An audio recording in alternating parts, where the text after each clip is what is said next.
All right, good evening, ladies and gentlemen. How's everybody doing tonight? My name is Mark Davis. I am the Communications Manager here at the B.A.A., and it's my pleasure to welcome you to the B.A.A. 10K Training Clinic. Welcome. How many folks are running our distance medley this year? Great. We're very proud of that series.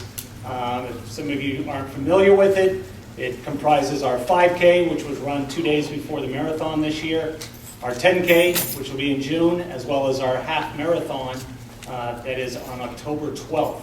So we're very proud of that series.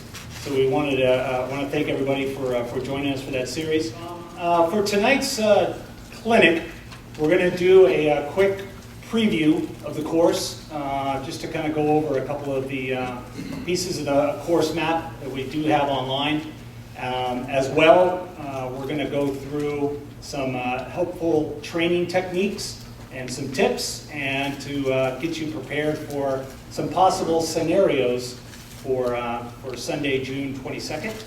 And as a reminder, we will have a race weekend clinic on Friday, June 20th, which will go a little bit more in depth about the course and help you prepare for Sunday's race. We're going to start off just real quick again. As I said, we're going to go through just a quick preview of the course map. You'll see here, this is generally the footprint that you'll see once you arrive at Boston Common on that Sunday. You'll see where the fruit and refreshments are, where the start and finish line is on Charles Street between Beacon and Boylston Street. Start and finish is at the same place. Anybody run last year's 10K? So you should be familiar. It's the same footprint, same course. We'll also again have our kids races. So if you want to bring the kids out, we will have those in the ball field right next to the start and finish line area. And those are a lot of fun. Again, this year, similar to last year, we brought the 10 and 11-year-olds actually out onto Charles Street and actually have them run like a 400-meter race through the finish line. So that would be really neat. Again, this is pulled back a little bit to show the start and finish. You head out Charles, left on Beacon, left on Arlington, and then you head out on Common. Head out Commonwealth, you'll hit the 1 mile mark.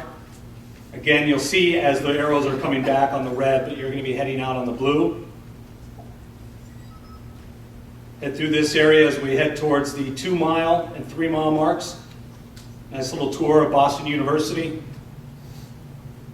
You see the 2 mile mark just before you come back on to Commonwealth, and then the turnaround, which is right at the 3 mile mark, as well as the 5K, the halfway mark. You'll come back essentially the same way, except this time you'll stay completely on Commonwealth. Make that slight little turn there at Kenmore Square. Turn back on to Commonwealth where you'll see the 5 mile mark. Continue along Commonwealth. Take a right on Arlington, left on Boylston, and then a left on Charles, and then you'll head on into the finish line. That 6 mile mark just before you take the left-hand turn onto Charles. There'll be signage at clocks at each mile mark. We'll also have fluids at the different mile marks, as well as portable toilets out there for you if you need them. So that's just kind of a brief preview of the course. Again, for the race weekend clinic that Friday before the race, we'll get a little bit more in depth on the course itself and some helpful tips for the race. The course is fairly flat if you're familiar with not only the course itself, but also just that area. There's that slight dip underneath the Mass Ave Bridge, but other than that, the course is pretty flat. That's why we have some pretty fast times here. So you should be able to enjoy it really well. We have a good turnout, keeping the race downtown.